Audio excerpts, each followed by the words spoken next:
Selamat pagi anak-anak ibu, salam sejahtera buat kita semua. Bertemu lagi dengan saya Ibu Epi pada pertemuan ke-8.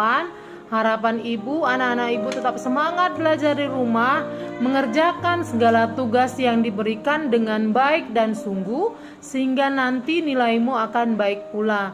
Nah anak-anak ibu, sebelum kita melakukan pembelajaran kita, ada baiknya kita berdoa menurut agama dan kepercayaan kita masing-masing. Doa dimulai. Doa selesai. Pada pokok bahasan kali ini kita akan membahas mengenai pasar monopolistik. Adapun kompetensi dasar pada pokok bahasan kali ini sama dengan pokok bahasan minggu lalu, yaitu yang pertama mendeskripsikan pasar monopoli, monopolistik dan oligopoli. Lalu yang kedua menentukan ciri-ciri pasar monopoli, monopolistik dan oligopoli. Pada bagian pertama kita akan membahas mengenai pengertian pasar monopolistik. Nah, pasar monopolistik dikenal juga sebagai pasar persaingan monopolistik atau pasar monopolistik, yaitu salah satu bentuk pasar di mana terdapat banyak produsen yang menghasilkan barang serupa tetapi memiliki perbedaan dalam beberapa aspek. Lalu penjual pada pasar monopolistik tidak terbatas, namun setiap produk yang dihasilkan pasti memiliki karakter tersendiri yang membedakannya dengan produk lainnya. Nah, anak-anak ibu, contohnya di sini ibu buat misalnya sampo. Nah, anak-anak ibu tahu pasti di pasaran sana banyak sekali merek-merek sampo. Tetapi di pasar monopolistik, jika konsumen ingin memakai barangnya, maka sampo tersebut harus memberikan ciri-ciri khas tersendiri, karakter tersendiri, dan produknya harus bagus. Begitu juga dengan pasta gigi, banyak merek-merek pasta gigi terjual di pasaran yang memiliki karakter tersendiri, bentuk tersendiri, warna tersendiri. Nah, itulah yang membedakan dengan pasta gigi merek lainnya, sehingga apa? Konsumen mau menggunakan produk yang dipasarkan tadi. Nah, ini dia contoh-contohnya yang ibu bilang tadi ya nak ya, contoh-contoh barang-barang yang memakai pasar monopolistik.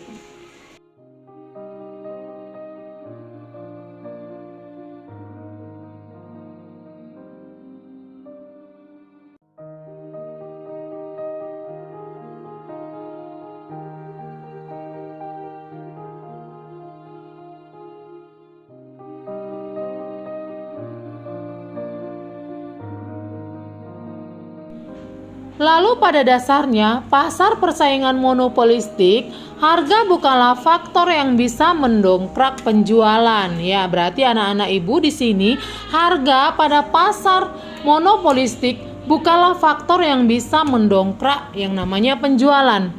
Di sini kuncinya pada kemampuan perusahaan menciptakan citra yang baik di masyarakat sehingga bersedia membeli produk tersebut meskipun dengan harga yang mahal. Nah, selanjutnya kita akan membahas mengenai ciri-ciri pasar monopolistik. Pasar monopolistik memiliki ciri-ciri antara lain yaitu sebagai berikut. Yang pertama, terdapat banyak penjual. Pasar ini memang memiliki banyak produsen. Produsen itu artinya penjual ya nak ya.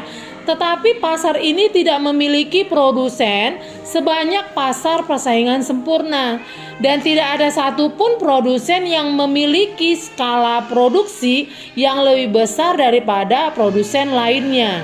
Lalu yang kedua, adanya diferensiasi produk. Nah, pasar ini menjual produk yang cenderung sama, tetapi memiliki banyak perbedaan khususnya dengan produk lain. Nah, misalnya dari cara pengemasan, bentuk, warna, dan sebagainya. Itulah ciri-ciri yang saya bilang tadi. Lalu yang ketiga, produsen dapat mempengaruhi harga. Nah, di pasar ini harga terbentuk berdasarkan mekanisme pasar. Nah, oleh sebab itu pasar monopolistik dapat mempengaruhi harga meskipun tidak sebesar pasar monopoli ataupun oligopoli. Nah, yang keempat, produsen dapat keluar masuk pasar. Ketika produsen hanya sedikit di pasar, maka laba ekonomisnya akan tinggi. Saat produsen semakin banyak, laba ekonomisnya akan semakin kecil. Sehingga apa? Pasar menjadi tidak menarik dan produsen dapat meninggalkan pasar. Dan yang kelima yaitu promosi penjualan harus aktif. Nah, di pasar monopoli yang namanya promosi itu tidak diperlukan, nak. Karena apa? Hanya ada satu yang menguasai pasar. Sedangkan di pasar monopolistik, promosi itu sangat diperlukan. Supaya apa? Supaya masyarakat mengenal produk yang dijual. Selanjutnya kita akan membahas mengenai kelebihan daripada pasar monopolistik. Nah, yang pertama, banyak produsen di pasar yang memberikan keuntungan bagi pembeli untuk memilih produk yang terbaik baginya. Nah, itu dia yang pertama. Karena banyaknya produsen atau penjual atau yang menghasilkan, maka konsumen semakin bisa memilih-milih mana yang mau mereka beli. Contohnya, sampo. Saya bilang tadi kan, banyak produk sampo yang dijualkan atau yang dihasilkan oleh produsen. Maka apa? Konsumen dengan leluasa bisa memilih-milih mana yang mereka mau beli dan mereka tidak mau beli. Itu yang pertama. Lalu yang kedua, kebebasan keluar masuk untuk produsen, ya. Kebebasan keluar masuk untuk produsen.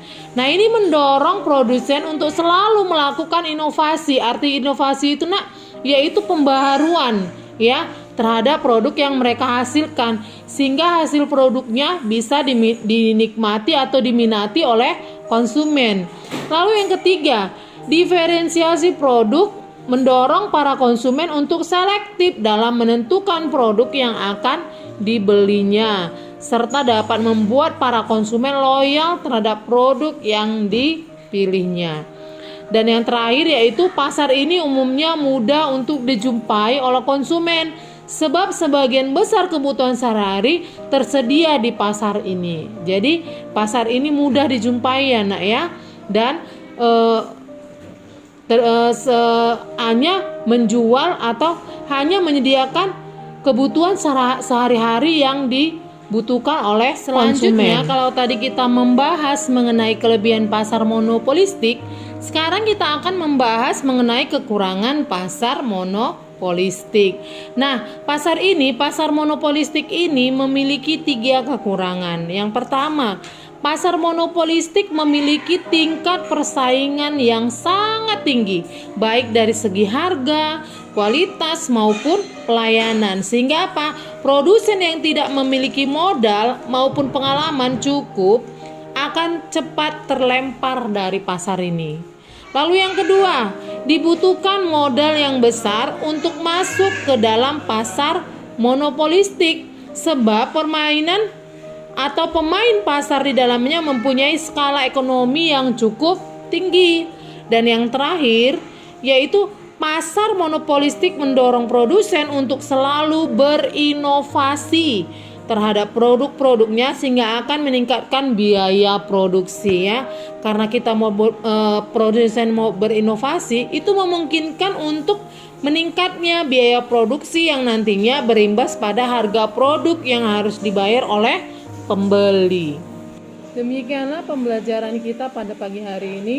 Besar harapan ibu, anak-anak ibu bisa mengerjakan semua tugas yang ibu berikan dengan baik dan tidak asal-asal, agar nilaimu juga, nak, bagus. Nah, sebelum kita mengakhiri pembelajaran kita, ada baiknya kita berdoa menurut agama dan kepercayaan kita masing-masing. Doa dimulai. Doa selesai. Salam sejahtera buat kita semua.